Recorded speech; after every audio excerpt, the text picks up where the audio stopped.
QPR and the Community Trust were once again raising the bar in the development of local community football. Together with West Middlesex and Hayes Youth Football League and the Football Association, QPR have recently announced details of a brand new player development centre at Goals Soccer Central in Yeading. Andy Evans, CEO of QPR and the Community Trust, and his team have played a pivotal role in being the first Premier League club to set up a project of this kind. Incredible the amount of kids we've actually got here tonight. This is only the third week, and you can see there are well over 100 young players here tonight. So we're absolutely amazed with the uptake.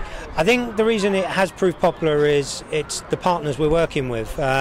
We've got various aims and objectives in the trust, and one of them is to increase football participation amongst the Asian community, and through partnering up with members of the local community, Jazz in particular, who from a local Asian football club, as well as Lawrence Cummins from the Middlesex and Hayes Football League, we've managed to, through their contacts, been able to get the word out that QPR are here and that we're looking for young players to come and play.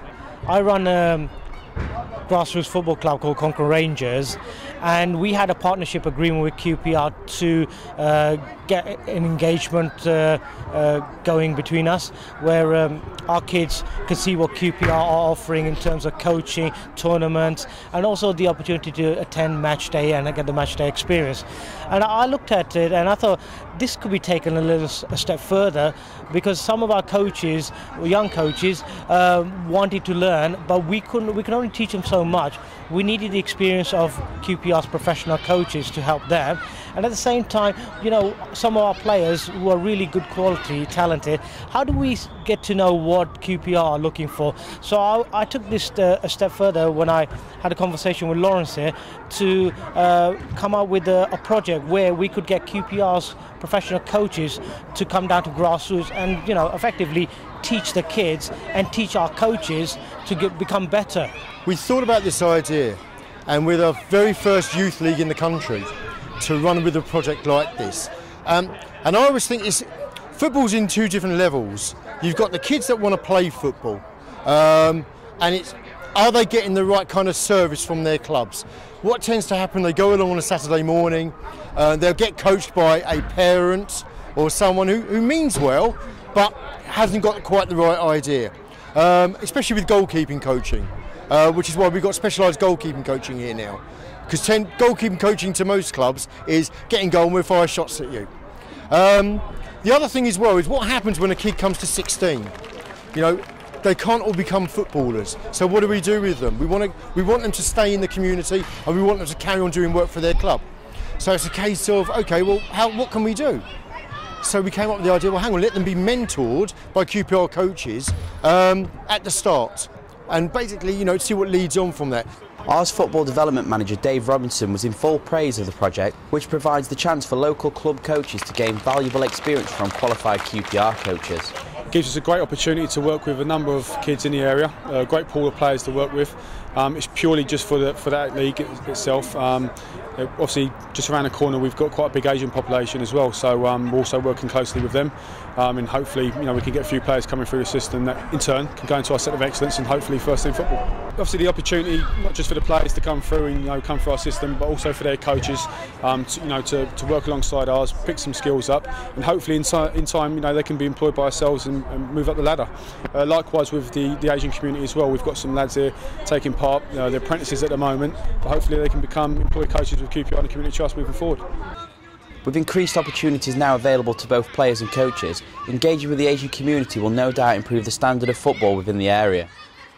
I think it's extremely beneficial. I mean, we have to share the knowledge that we have, and we have to pass it down, not just for grassroots, not just for Premier League, but at an international level. We've got to keep that knowledge going through the system. I think there's an excellent initiative going on here. One of the initiatives I'm involved in myself is I've been offered the opportunity to be mentored by Steve Gallen, the head of youth, to help me become one of the first ever professional coaches at the highest level in the country. So that's really something which I'm really looking forward to and really grateful for, and hopefully that'll be the catalyst for changing the community.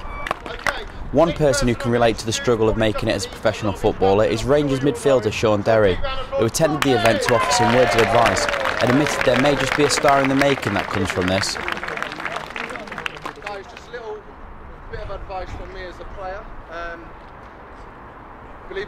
many years ago, I was just like you, studying, looking at a professional footballer in front of me and thinking, what does it take to get there? Well, for me, it was a case of working very, very hard. I, by no stretch of the imagination, was the best player in my team, but I tried so hard every single time I was on the football field.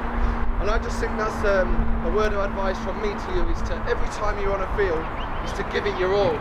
Show the right energy, enthusiasm, but more importantly, listen to the coaches, because they're there for you. Yeah, you don't see this as a player very often. I think it's important now that we've got an infrastructure at the football club. You know, we've got backers who want to progress every single avenue, and it's important that we as players jump on board as well and show our faces in the community and give something back, and yeah, it's wonderful to be part of it. If we're asking the community to give something to the football club, it's got to work in both ways. You know, we have to give something back, and I think the players should want to give something back, because it only seems like 5 minutes ago I was one of them young boys looking ahead at perhaps a Player of the Year awards where a certain player from a local football team arrived, and I was in awe of them.